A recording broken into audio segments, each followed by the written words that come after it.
and very big welcome to all to my channel. आज আমরা আমাদের সাউথ আফ্রিকা জার্নি কন্টিনিউ করছি।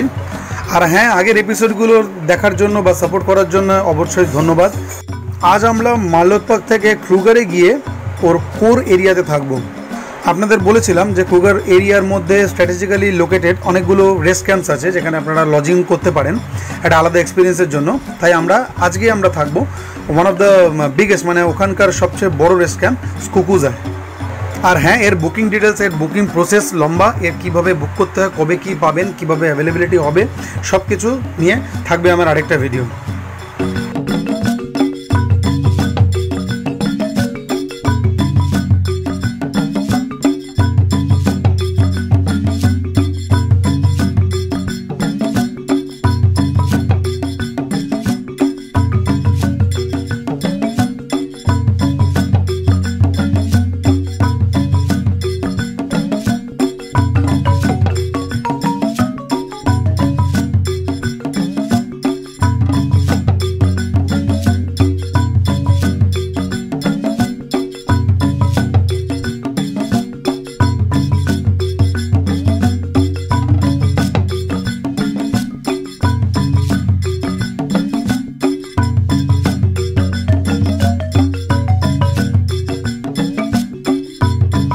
সব কিছু একটা ভিডিওর মধ্যে বলতে গেলে ভিডিওটা অনেক লম্বা হয়ে যায়। তাও কিছু জিনিস আপনাদের বলে রাখি। সাইটিংয়ের কিছু রুলস আপনারা ব্রোশিওরে পেয়ে যাবেন বা নিজের আইডিয়া করে দেখতে পারবেন। বাট এইটুকু বলা হলো যে ম্যাপের মধ্যে আপনারা শর্টে বলি যে খেয়াল রাখবেন কোথায় ওয়াটার হোলস আছে বা কোথায় ওয়াটার বডিজগুলো আছে বা কোথায় নদী আছে বা রিভার ক্রসিং আছে, সেইখানে আপনাদের কিন্তু সাইটিং চান্স বেশি থাকে। আরও একটা টিপস দিয়ে রাখি যে আপনারা যখন অন্য কোনো গাড়ির সম্মুখীন হচ্ছেন বা অনেক গাড়ি সেলফ ড্রাইভে ঘুরে বেড়ায়, আপনারা সেলফ ড্রাইভ করুন আর অন্যভাবে করুন। তো আপনারা obviously you can always ask them, আপনারা অন্যদের জিজ্ঞেস করে নিন, গাড়ি দাঁড় করিয়ে হাত দেখাবেন, দাঁড়িয়ে যাবে ওনারা, আপনারা জিজ্ঞেস করুন যে ওনাদের কোথাও সাইটিং হয়েছে কিনা। এই করে করে আমরা কিন্তু অনেকগুলো ভালো সাইটিংয়ের খবর পেয়েছিলাম। দেখা পেলাম এক বিশাল African buffalo. And African buffalo কিন্তু বিগ ফাইভের মধ্যেই পড়ে। আর এটাও কিন্তু সত্যি যে সমস্ত বিগ ফাইভের মধ্যে আফ্রিকান বাফেলো কিন্তু সবচেয়ে বেশি ভয়ঙ্কর।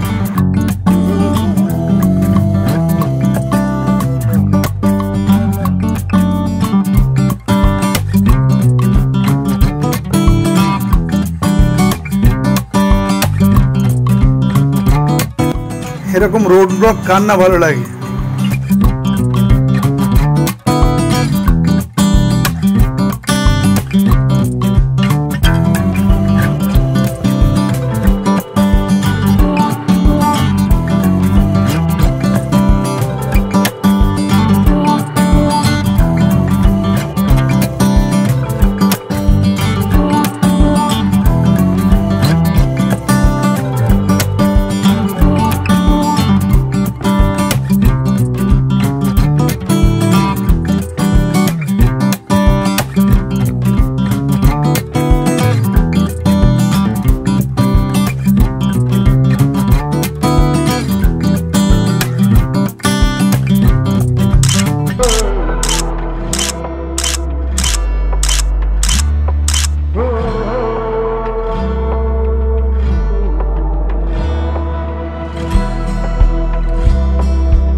বিশ্বের এই সর্বসেরা জঙ্গলে সারাদিন ঘুরলেও কম, 10 দিন 15 দিনেও বোধহয় জঙ্গল শেষ করা যাবে না। তাই যেতে যেতে আমরা পৌঁছলাম স্কুকুজা।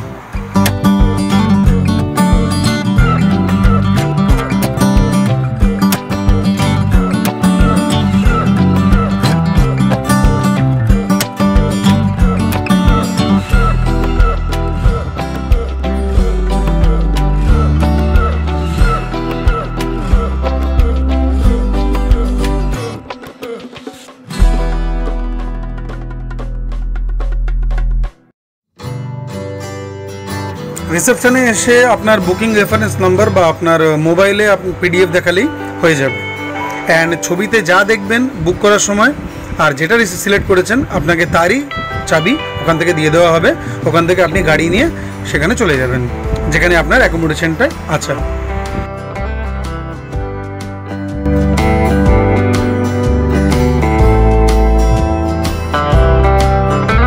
এই স্কুকুজা রেস্ট ক্যাম্পটি কিন্তু সাইজে বেশ বড়, আই মিন হেঁটে আপনারা শেষ করতে পারবেন না, তাই ভেতরেও গাড়ি মাস্ট। ঢোকার পরে যে কোনো জায়গায় জায়গায় মার্কার্স দেওয়া আছে, আপনার অ্যাকোমোডেশন কীরকম বুক করেছেন সেই অনুযায়ী মার্কার দেখে আপনাকে এগোতে হবে। হ্যাঁ, আরেকটা কথা বলাই বাহুল্য, এখানে কিন্তু বহু রকমের অ্যাকোমোডেশন আছে, বহু রকমের গেস্ট হাউস, কটেজেস, রিভার্সের কটেজেস আছে। তো অবভিয়াসলি আপনারা যখন বুক করবেন চুজ অ্যাকর্ডিংলি। চিন্তা নেই, সেই ভিডিও আসবে। তো আমরা এখন স্কুকুজা রেস্ট ক্যাম্প পৌঁছলাম অ্যান্ড অ্যামেজিং জায়গা, যেমন শুনেছিলাম বা যেমন আইডিয়া করেছিলাম সেরকমই, তার চেয়েও ভালো হয়তো। মানে এটা আগে কালকে যেমন লোয়ার সাবি গেছিলাম, আপনাদের লোয়ার সাবিটাও দেখিয়েছি, ওটাও বড়, কিন্তু স্কুকুজা ইজ দ্য লার্জেস্ট হিয়ার। স্কুকুজা হচ্ছে সবচেয়ে বড় রেস্ট ক্যাম্প আর কি, গভর্নমেন্ট, ক্রুগারের ভেতরে পুরোটাই গভর্নমেন্ট রান। অ্যান্ড স্কুকুজা এখানে প্রচুর রুমস আছে এবং minimum 10 to 12 types of rooms আছে, মানে cottages, family cottages, double bed cottages, tenting camps, camping sites প্রচুর আছে। মানে ভেতরটা অনেক বড়, it's like a township on its own. তো দারুণ কিছু এক্সপ্লোর করা বাকি, জাস্ট ঢুকেছি, একটু টায়ার্ড লাগছে, একটু রিফ্রেশড হব, অ্যান্ড দেন আমি একটা আপনাদের ট্যুর দিচ্ছি এই স্কুকুজা রেস্ট ক্যাম্পের। আর কী কী ডিটেলস, সমস্ত ডিটেলস কীভাবে কি বুক করলাম সেটা তো অবশ্যই পরে কোনো একটা ভিডিওতে আমি দেবই অবশ্য, সব ডিটেলস আসছে। আপাতত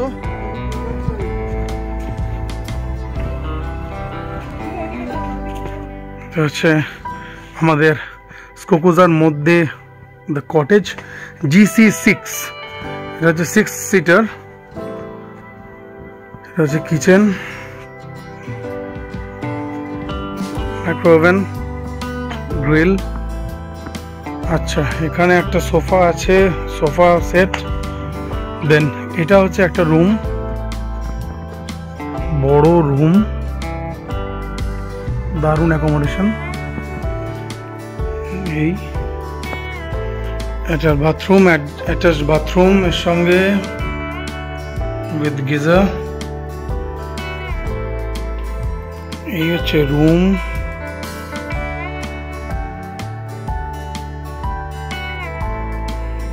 আচ্ছা, এটা হচ্ছে একটা বেডরুম, আর এটা হচ্ছে আরেকটা বেডরুম, একই রকম সাইজের বেডরুম, এটা দুটো, প্রত্যেকটা 3টে বেড আছে।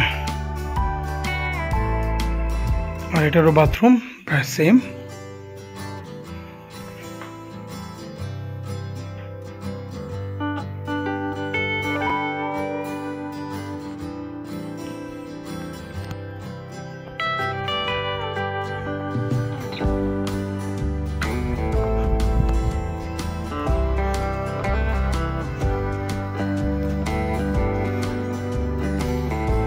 এটা হচ্ছে আমাদের ডাইনিং স্পেস, ওটা ভেতরেও একটা আছে আর এখানেও একটা আছে, দুর্দান্ত। এই হচ্ছে অ্যাটমসফিয়ার, কোর জঙ্গল, ক্রুগা, সব রকমের ডাক এখনই প্রায় শোনা যাচ্ছে, অনেক রকমের ডাক। অ্যান্ড এগুলো সব ইলেকট্রিক ফেন্স দিয়ে ফেন্সিং করা।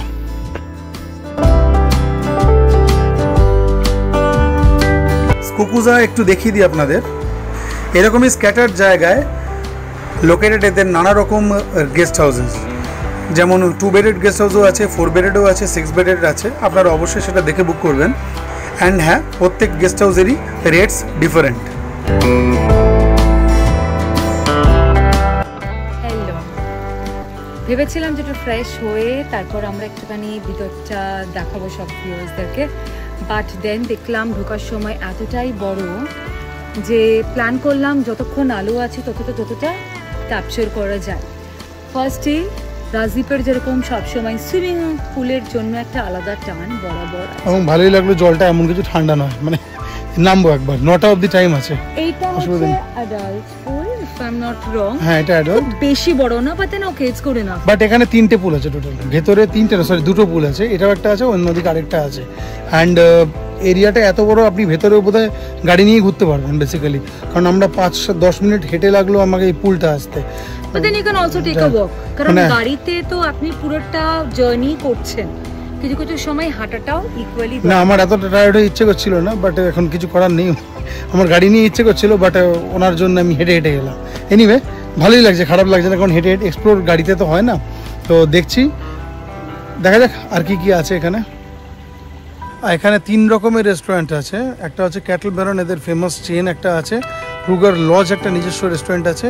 আর একটা খুব অনবদ্য ক্রুগার স্টেশনের একটা রেস্টুরেন্ট আছে, যেখানে একটা ট্রেনের মতো আছে। দ্যাট আমি ছবি দেখিয়ে দেবো আপনাদের। That passes over the crocodile স্যাবি river. তো স্যাবি নদীর উপর দিয়ে একটা ব্রিজ আছে, তার উপরে ট্রেনটা আছে দাঁড়ানো, স্ট্যান্ডিং ট্রেন। ওখানে রেস্টুরেন্ট টাইপ আছে একটা। তো ওটা আমি জানি না ভিডিও করতে পারবো কিনা, but I will try for you all.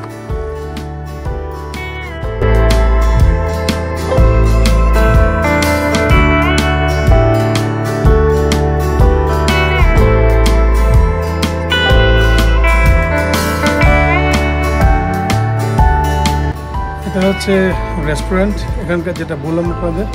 আর ওই দিকে হচ্ছে অ্যাকোমোডেশন আছে, এটা অ্যাকোমোডেশন অপশন আছে অন্য বগিগুলো। এই দিকটা হচ্ছে আপনার রেস্টুরেন্ট।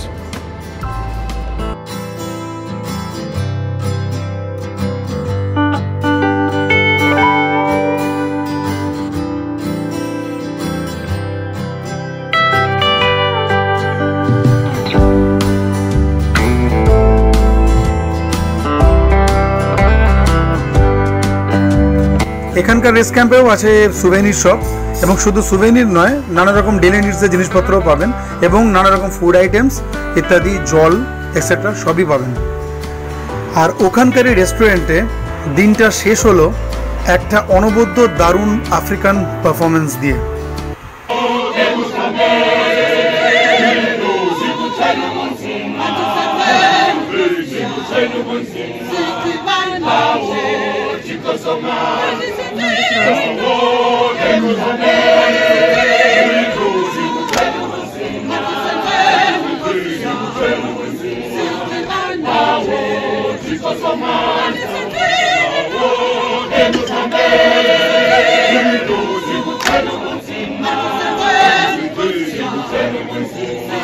সো এই ভিডিওটা এই অবধি রাখবো। আশা করছি আমার এই ক্রুগারের 3 থেকে 4 দিনের দুর্ধর্ষ অ্যাডভেঞ্চার আপনাদের ভালো লাগলো। অ্যান্ড ভালো লাগলে লাইক করবেন, শেয়ার করবেন, সাপোর্ট করবেন, আর সবার সঙ্গে যারা ঘোরার এনথুজিয়াস্ট তাদের সঙ্গে শেয়ার করবেন ভিডিওস। অ্যান্ড হ্যাঁ, ক্রুগার শেষ, কিন্তু সাউথ আফ্রিকা এখন সবে শুরু। অনেক ভিডিওস, ভালো ভালো ভিডিওস আসছে আপনাদের জন্য। And world's one of the most beautiful and scenic routes, তার ভিডিও আসবে অবশ্যই। তো সঙ্গে থাকুন অ্যান্ড আমার সঙ্গে সাউথ আফ্রিকা দেখুন। Signing off from Skukuza rest camp.